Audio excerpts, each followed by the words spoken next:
He has a right to freedom of speech, and he's a journalist. All reporters. Freedom of the press. What happened to this? What happened to freedom of the press? Is it an illusion now? Wow, this is. This is.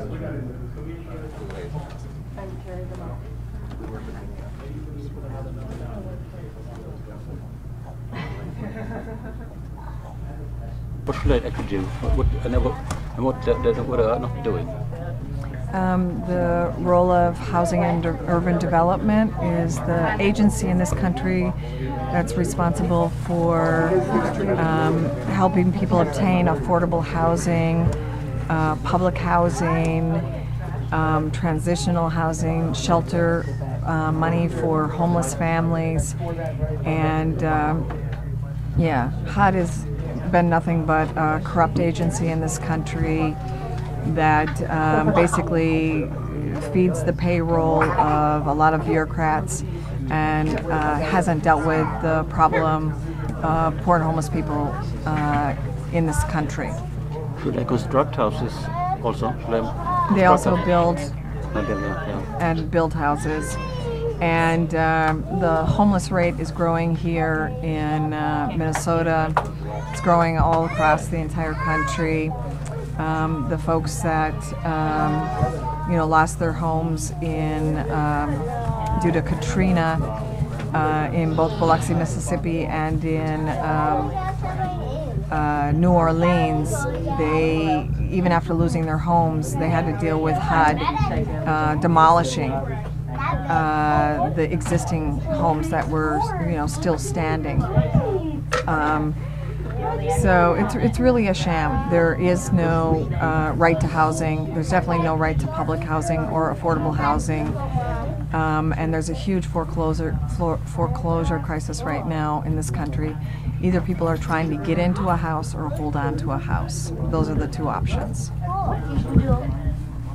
And that he gets tax deductions for, and that he is in this office for. Lord, please come help him listen to his soul and come to the Truth Commission and listen to these people's struggles that they're going through. Protect all of us in this room today, and let the police officers know that it is our legal right to express ourselves, and if we didn't, that our country would fall apart.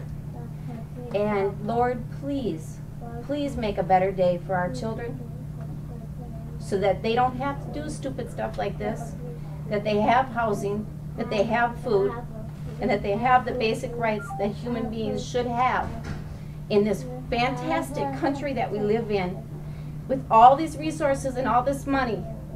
Please, Lord, make a better day for these children and help these officials to understand that they have to stop taking care of just the rich, and they got to take care of all of us, or we are going to have a depression again, and this country is going to fall apart.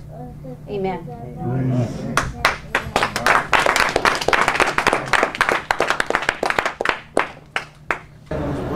I mean, I want to add that when we asked him why, he said it was a personal issue. It was a personal issue. That reason changed, and later on it was a regional office, so he has someplace else to be. But really, what it comes down to is that he's in a position where he has a responsibility to listen to the stories of the poor, of those struggling with housing and homelessness.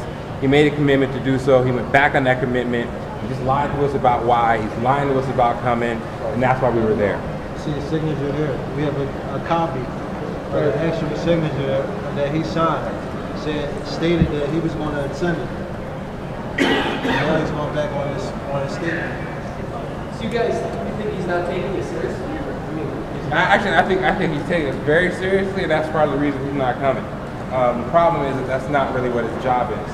His job should be requiring him to be there. Instead, what we have is a bunch of bureaucrats hiding from reality, the situation that they helped create. So are you going to get anything done here today, or not? I mean, what do you think? The people that get arrested, what are they sacrificing? What are they? I mean, well, is anything going to change then? Well, we really want to send a strong message, you know what I mean, to the HUD office here that people are not going to keep just taking these false promises and not allowing people to have their basic human right to decent affordable housing. And I'll tell you what, if you're telling our story, we're getting something done.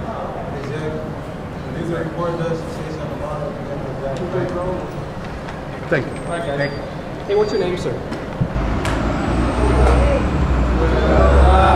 Went down to the HUD office and I took back what he stole from me. I took back my dignity. I took back